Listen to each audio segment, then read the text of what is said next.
Our $300 million empire was moments from glory, built on ambition and ruthlessness. But it all came crashing down because of a single shove, a quiet janitor, and a secret no one dared to imagine. The air in our office tower that day tasted like money. Not the old, dusty kind, but the crisp, electric, straight from the mint kind.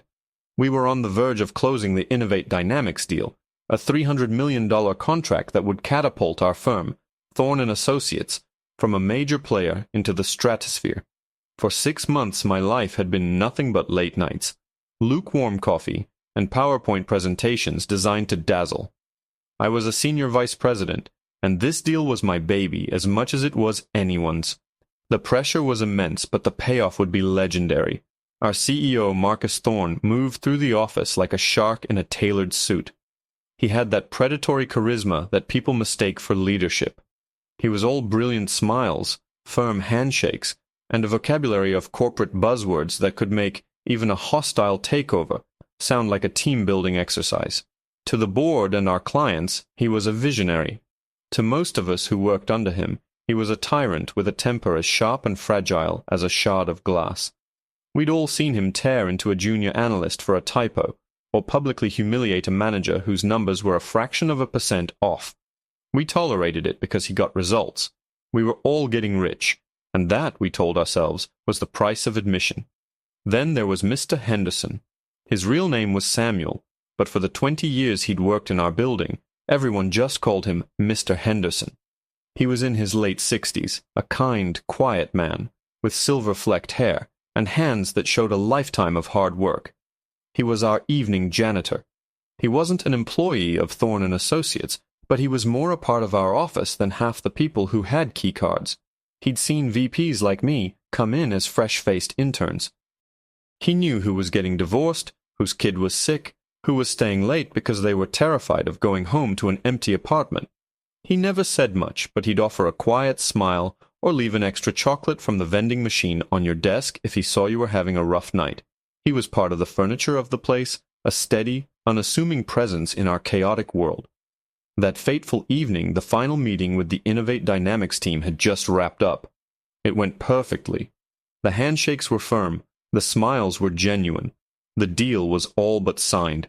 Marcus was practically vibrating with victory. He strode out of the boardroom, clapping me on the back so hard I nearly stumbled. "We did it, my boy, we did it! They're drawing up the final papers. Drinks at the aviary, my treat," he boomed, his voice echoing in the marble-floored lobby. The rest of the team was buzzing, a tangible wave of relief and triumph washing through the grand, cathedral-like space. We were all heading for the revolving doors, our minds on expensive champagne and the fat bonuses that were about to come our way. That's when it happened. Mr. Henderson was mopping the floor near the entrance, a yellow wet floor sign standing sentinel beside his bucket.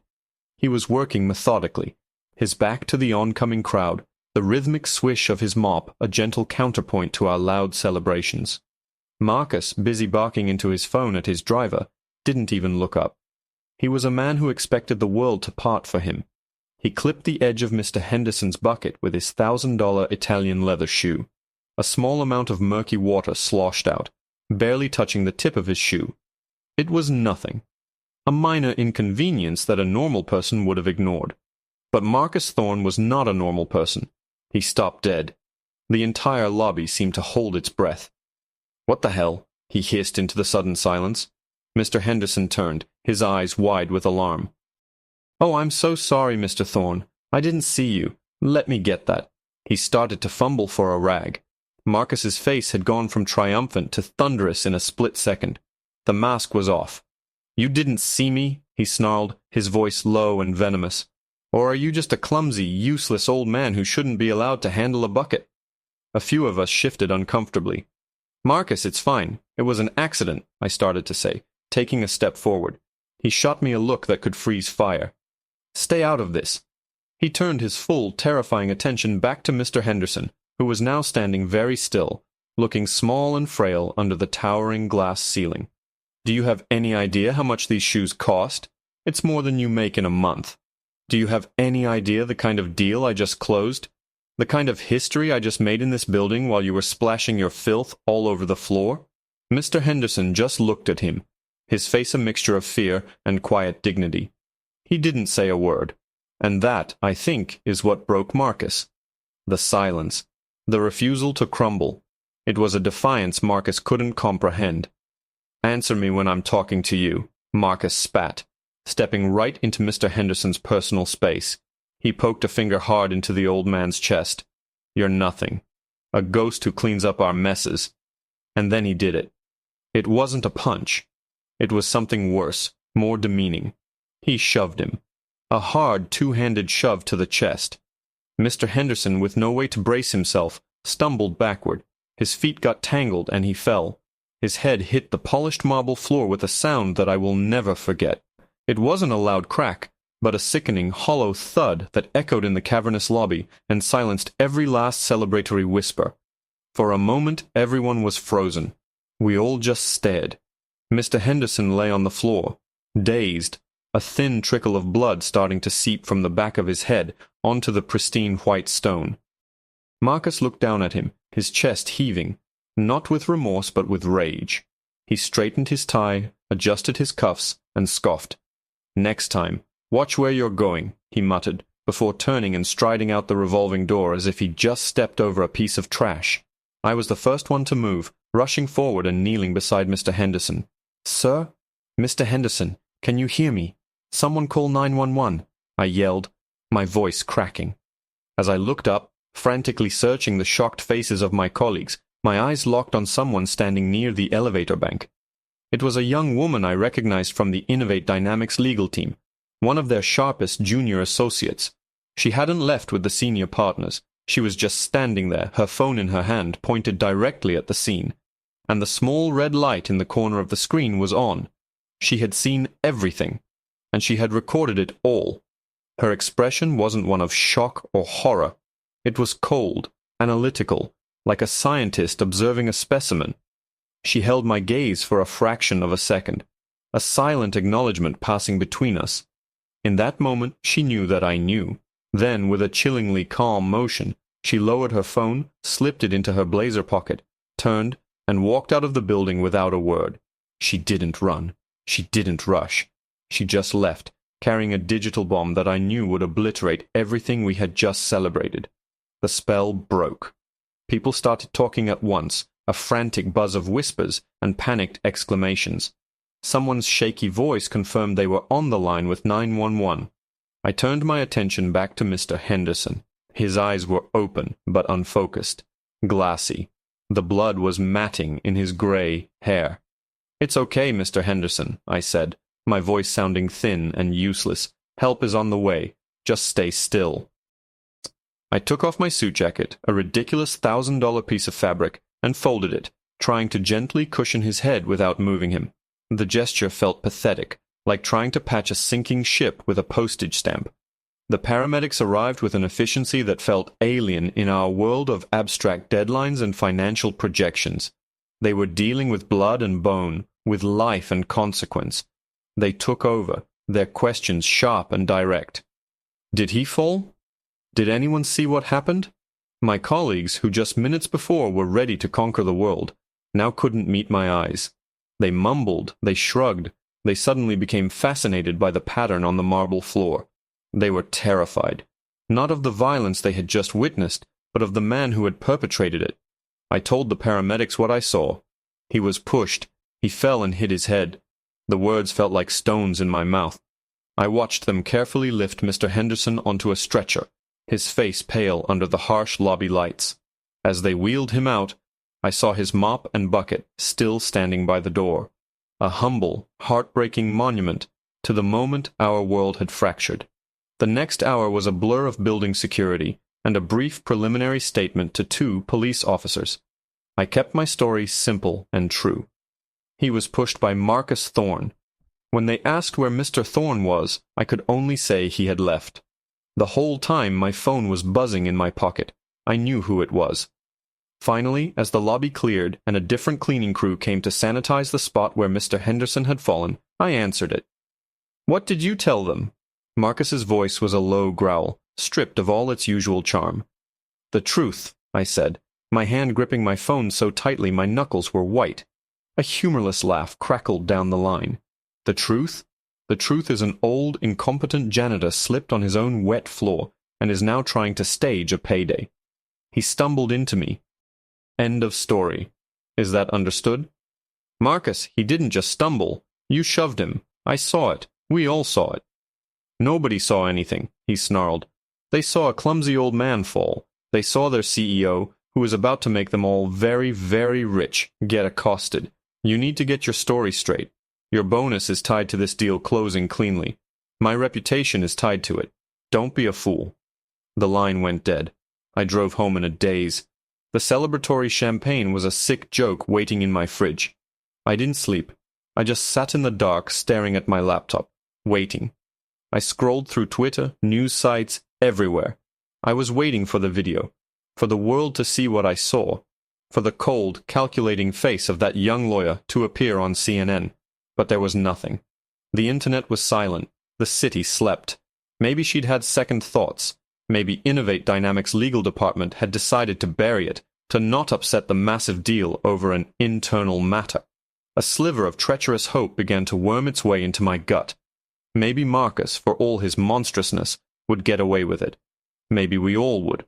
By sunrise, I was exhausted and hollowed out. I hadn't heard anything. No news alerts, no frantic emails from our PR department. I showered and put on a fresh suit, the motions automatic, like a robot preparing for another day of servitude. I told myself to just get through the day. The deal would be signed, the money would flow, and this nightmare would be swept under the rug, just like every other ugly incident involving Marcus Thorne. I was just pouring my first cup of coffee, the bitter aroma filling my kitchen, when my phone chimed with a new email. My heart leapt into my throat. The sender was Catherine Reed, the lead counsel for Innovate Dynamics, the woman who had shaken our hands and toasted our success just last night. The subject line was 5 simple, terrifying words that made the blood drain from my face. Urgent, regarding the Thorne and Associates partnership. My hand trembled as I opened the email. It was short, brutally corporate, and utterly devastating. It stated, without any preamble or pleasantries, that Innovate Dynamics was indefinitely suspending the finalization of the contract pending an internal review of a serious incident involving senior management. It was carefully worded, avoiding any specifics, but the implication was as clear as a guillotine's blade. They knew. That lawyer, the one with the ice in her veins and a smartphone in her hand, had gone straight to the top. The video was a loaded gun, and Catherine Reed's finger was on the trigger. The email concluded with a request for an emergency video conference at 9 a.m. sharp. All key stakeholders from Thorne and Associates were required to be present. That meant me, and it meant Marcus. My phone started ringing almost immediately. It was our chief operating officer, then our head of PR, then 3 different board members. The email had gone out to the entire senior leadership team. Panic was spreading through the company's nervous system like a virus. I ignored them all. I had one call to make. I dialed Marcus. He picked up on the first ring. "I got it," was all he said. His voice wasn't angry anymore.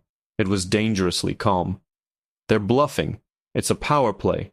They smell blood in the water, trying to renegotiate the terms last minute. That's all this is." "Marcus, it's not a bluff," I said, my voice barely a whisper. "There was a lawyer from their team there. She recorded it. She recorded you pushing him." For the first time since I'd known him, Marcus Thorne was silent. The silence stretched for a full 10 seconds, an eternity of dead air crackling with unspoken fury and dawning horror. When he finally spoke, the calm was gone, replaced by a raw, ragged edge. "Find out who she is. Get our legal team on it. We'll bury her. We'll sue her for illegal recording, for corporate espionage, for—" "It won't work, Marcus," I cut him off. "She was in a public lobby, and even if you could discredit her, they have the video. It's over." "It's not over until I say it's over," he roared. "You get into the office. Now, we circle the wagons. We deny everything.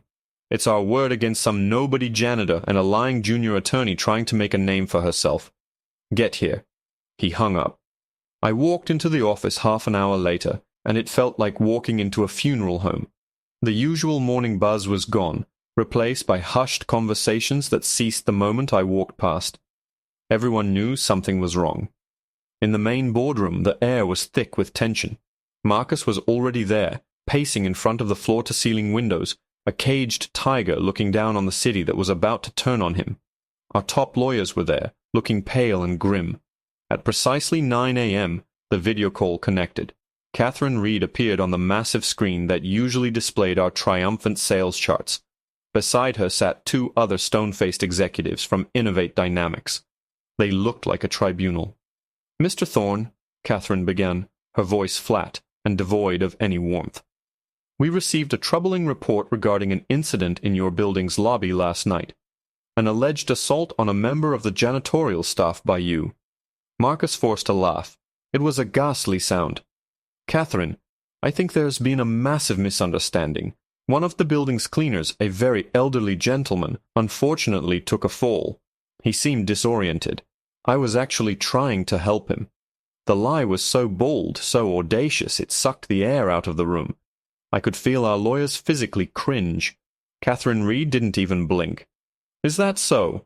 Because we have a video that seems to show a very different version of events.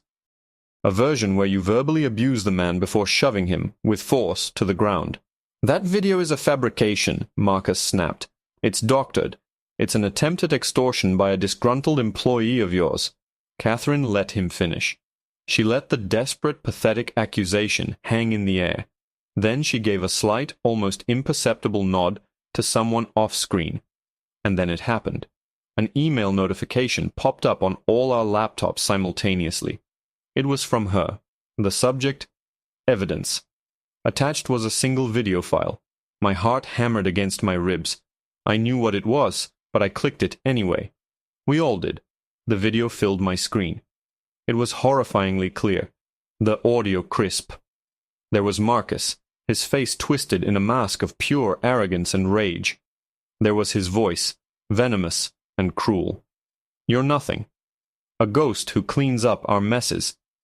And there was the shove, the hard, violent thrust. There was Mr. Henderson, falling, his head making that sickening thud on the marble. The video ended a few seconds after I knelt beside him. It was undeniable. It was absolute. The boardroom was dead silent. The only sound was the video, playing on a loop on a dozen different laptops, a symphony of our damnation. Marcus stared at his screen, his face ashen. He had built an empire on bluffs and intimidation, but he had just been shown a hand he couldn't possibly beat. "As you can see," Catherine Reed's voice cut through the silence, cold as steel. "The evidence is quite clear. This is not a man we can partner with. This is not a company we can be associated with. We are officially terminating the contract, effective immediately. $300 million. Gone, just like that." But she wasn't finished. "You should also know," she added, her eyes locking onto the camera, seemingly staring directly at Marcus, "that a copy of this video, along with a sworn statement from our associate, has been forwarded to the NYPD and every major news outlet in the city. We felt it was our civic duty." A low groan escaped from one of our lawyers. The blood had drained from Marcus's face. He looked like a statue. This wasn't just about a lost contract anymore. This was about criminal charges. This was about public disgrace. This was the complete and utter demolition of his life. Catherine Reed was about to sign off when one of the men beside her, someone I recognized as Innovate's own CEO, leaned forward. "There is one more thing," he said, his voice deep and gravelly. "It's about the janitor, Samuel Henderson. It turns out my father used to work with him at the docks years ago. He said Samuel was the most decent man he ever knew. I made a call to the hospital this morning to check on him. He has a severe concussion and a fractured skull. He's in intensive care." He paused, letting the weight of his words sink in. "And one more thing you should know about Mr. Henderson. He may be a janitor now, but he's not just some ghost you can push around. In fact, his son is one of the most powerful men in this city." The Innovate Dynamics CEO let that last statement hang in the air for a moment, a loaded grenade with the pin pulled. Then, with a final, withering look of contempt, their screen went black. The call was over. The room remained in a state of suspended animation, a tableau of ruin. The only sound was the faint hum of the air conditioning and the frantic, shallow breathing of men who had just watched their world burn down. Marcus Thorne finally moved. He didn't shout. He didn't scream. He slowly sank into his high-backed leather chair at the head of the table, his body deflating as if all the bones had been removed. He stared blankly at the dark screen, a man utterly defeated. "Who?" he whispered, the question directed at no one in particular. "Who is his son?" Our head of legal, a man who prided himself on knowing every power player in New York, was already frantically typing on his phone. His face went pale. "Oh, God," he breathed, looking up at Marcus. "Marcus, his son is David Henderson." The name landed like a bomb in the silent room. David Henderson wasn't just a lawyer or a politician. He was the David Henderson, the U.S. Attorney for the Southern District of New York, the most feared, incorruptible, and media-savvy prosecutor in the country. He had taken down mafia bosses, corrupt senators, and Wall Street titans with a surgical precision that was legendary. Marcus Thorne hadn't just assaulted an elderly janitor. He had assaulted the father of the most powerful lawman in the city. The fallout was immediate and catastrophic. By noon, the video was everywhere. It was the lead story on every news channel, the top trending topic on every social media platform. Our company name was now inextricably linked with the footage of our CEO brutalizing a defenseless old man. Thorne & Associates became a byword for corporate arrogance and cruelty. Clients started calling, their voices a mixture of outrage and panic. Smaller contracts, the bread and butter of our firm, began to evaporate. The board of directors called an emergency meeting and, in the shortest session in the company's history, voted unanimously to terminate Marcus Thorne for cause, effective immediately. They appointed me as interim CEO, a battlefield promotion nobody in their right mind would want. My first act was not to try and save the company, but to do the right thing. I found out which hospital Mr. Henderson was in and went there immediately. I found David Henderson in the waiting room of the ICU. He was a tall, imposing man who carried an aura of quiet, immense power. He looked nothing like his father, but he had the same kind, steady eyes. He was talking to a doctor, his face etched with worry. When he saw me, his expression hardened. "Can I help you?" he asked, his tone leaving no doubt that he knew exactly who I was. "Mr. Henderson," I began, my voice unsteady. I was a senior VP at Thorne & Associates. I was there. I'm the one who knelt next to your father.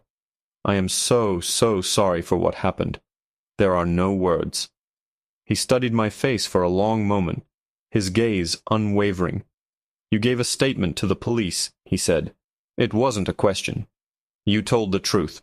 "It was the least I could do," I mumbled, feeling ashamed that telling the simple truth felt like an act of bravery. "The least you could do would have been to stop Thorne before he laid a hand on my father," he said, his voice cutting, but without malice. It was just a statement of fact. He was right. We had all stood by for years, enabling Marcus's behavior because it was profitable. We were all complicit. "The doctors say he'll recover," David Henderson continued, his voice softening slightly. "He's a tough man. He's been through worse. But he shouldn't have had to go through this." We stood in silence for a few minutes. I told him the company would cover every cent of his father's medical bills and provide a lifetime pension, a settlement that would ensure he never had to work another day in his life. It felt like a pittance, a pathetic attempt to put a price on dignity, but it was all I could offer. The legal hammer came down on Marcus with breathtaking speed. With David Henderson recusing himself, his office pursued the case with a vengeance. Assault, battery, reckless endangerment. With the video as incontrovertible proof, it was an open and shut case. Marcus, stripped of his power and his army of corporate lawyers, was just another angry, violent man facing justice. He was convicted and sentenced to prison. His empire was gone, his name a permanent stain. Thorne & Associates, as we knew it, was finished. The brand was too toxic. We ended up liquidating our assets and selling off the pieces for pennies on the dollar. I spent months overseeing the painful process, making sure our employees got severance and helping them find new jobs. Many of them, I was humbled to find, thanked me for telling the truth in the end. A year later, I was starting my own, much smaller consulting firm, built on principles of ethics and respect I should have fought for much earlier in my career. One afternoon, I received a handwritten letter. It was from Samuel Henderson. He wrote to tell me he was fully recovered, enjoying his retirement, and spending time with his grandchildren. He said his son had told him what I had done at the hospital. At the end of the short letter, he wrote something that I've kept on my desk ever since. A person's character isn't shown in the big moments, but in the small ones. Thank you for showing yours in the end. I never saw Marcus Thorne again, but I saw Mr. Henderson from time to time. I'd see him in the park, throwing a ball for his grandkids, his face lit up with a simple, quiet joy. He wasn't a ghost. He was a man who had spent his life working quietly in the shadows, and in the end it was his quiet dignity, not the bombastic arrogance of a CEO, that had proven to be the most powerful force in the room. He had cost Marcus Thorne everything, not by malice or revenge, but simply by being a good man who was in the wrong place at the wrong time, and by having a son who made sure the world saw the truth.